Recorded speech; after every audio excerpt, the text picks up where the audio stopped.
What is up, y'all? I'm Andy Story with Wild Lumens, and today we're gonna make a carnivore diet style pizza. Now, this is a recipe from our friends over at GreekGoesKeto.com, and I was originally inspired to make this after watching a video with GreekGoesKeto.com and Dr. Sean Baker over on Dr. Sean Baker's YouTube channel. So check them out when you get a chance. Also, it's a good idea to check out GreekGoesKeto.com because their website has a plethora of information and awesome ketogenic style and carnivore diet style recipes, as well as online diet coaching.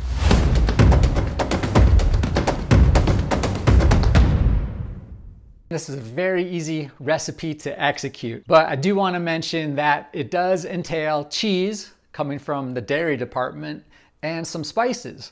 So if you're on a very strict carnivore diet protocol, this may not be the best recipe for you. Now, this recipe is basically divided into three sections. The first section being the crust or the meat crust. The second section is going to be the sauce, the meat sauce.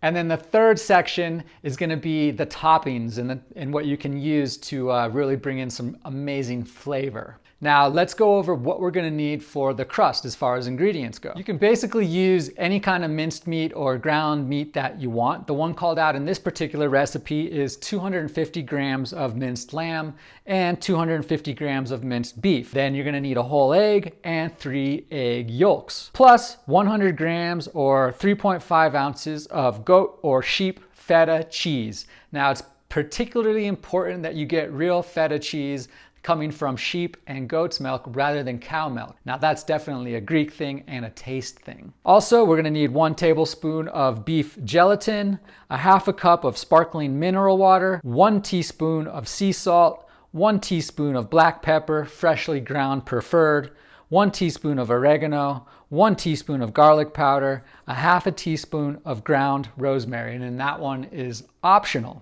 Now let's talk about our red sauce. For the red sauce, we're going to need 3 large egg yolks, 1 teaspoon of red paprika powder, a half a teaspoon of sea salt, 1 tablespoon of beef gelatin, and a 1/4 cup of warm water. And now on to the toppings. The recipe calls out 5 ounces of buffalo mozzarella, 8 slices of smoked prosciutto, 6 slices of beef jerky, 6 slices of smoked pancetta or bacon, or you can also use good old-fashioned pepperoni. And another optional topping would be some aged cheese, like a really good Parmesan. The first thing you want to do is go get a small bowl, and then we're going to start mixing some of the spices and gelatin along with the spring water. Within this bowl, I have a half a cup of the sparkling spring water. Now, I used Mountain Valley spring water, but I forgot to get the sparkling, so today I'm just using normal spring water. And then you're also going to use the tablespoon of gelatin, a teaspoon of black pepper, a teaspoon of the garlic powder, a teaspoon of the oregano, and then another teaspoon of sea salt. And now, while we're talking about sea salt, I want to mention one of my favorite salt brands out there, and that is Redmond Real Salt. The reason I like them is because they are taking this from a salt mine in the middle of Utah. And so we're gonna have a lot less toxic materials that you might find from traditional sea salt coming from the ocean. The other cool thing is that Redmond gives us a 15% discount on their website. So be sure to check out redmond.life and pick up some salt or even some electrolytes or other awesome products that they are offering. All you have to do is use WILD as your coupon code at checkout, or check out the link below in the description. In this bowl, I'm just gonna go ahead and mix up the gelatin and the spring water and all the spices and salt. Now that all your spices and water are mixed up, you're gonna wanna get a bigger bowl, and we're gonna put all of our meat in that bigger bowl. So we're looking at about 1.25 pounds of minced meat. Today I'm using half lamb and half beef. Now in this big bowl, we're basically gonna be mixing up our eggs. So it's 1 whole egg and then 3 egg yolks.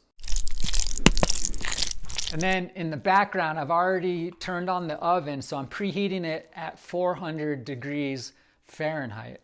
Now we can go ahead and add our spices with the gelatin and water.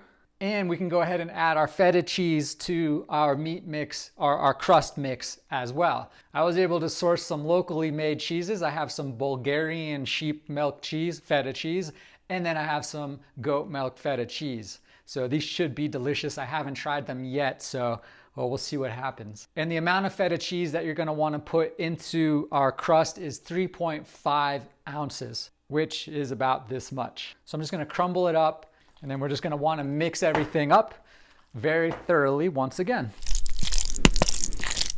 Okay, now we can go ahead and put the crust on your cookie sheet with 2 pieces of parchment paper. And then we're just gonna make that crust as even as possible. And it's gonna be a little bit on the thinner side according to the recipe, which says about 0.2 inches in thickness. So we're gonna put it out, see what happens, and then we're gonna put it in the oven and bake it for 10 minutes at 400 degrees Fahrenheit.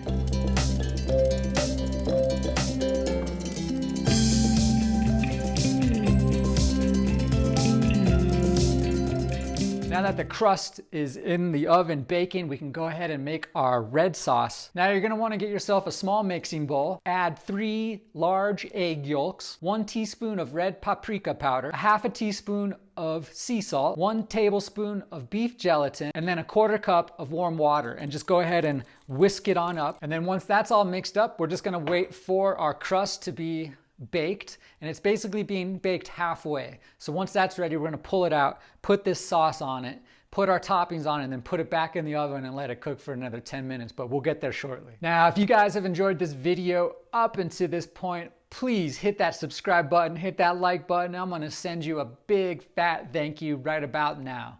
Thank you. All right, now we have our half-baked crust ready to be plastered with the sauce and then our toppings. So we're gonna go ahead and put our sauce on. Now that the sauce is on the crust, we can go ahead and add the cheese. I'll be using a thinly sliced mozzarella, and I'm just gonna plaster it with the cheese now. Now feel free to add whatever carnivorous toppings you'd like. I'll be using a pancetta and a prosciutto.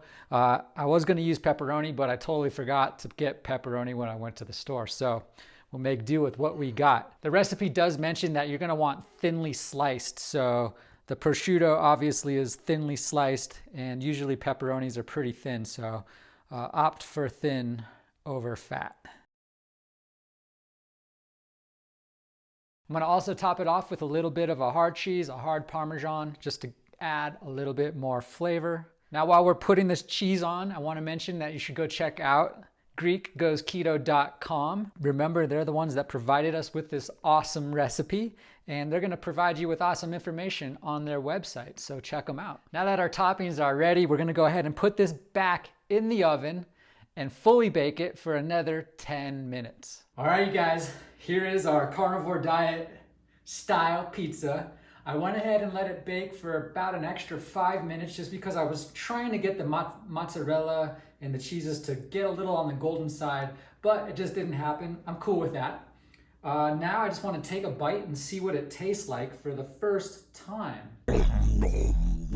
That is a tasty chunk of meat. There's no reason you should be on a carnivore diet that lacks taste, especially if you can handle cheese and a little bit of spice. Now, I do want to mention it's a little bit on the watery side, and when I made the crust, I probably should have tried to make a little bit more of a reservoir, kind of like a real pizza. If you guys have made a carnivore diet pizza and you have some suggestions for me and the audience, please drop them in the comments below.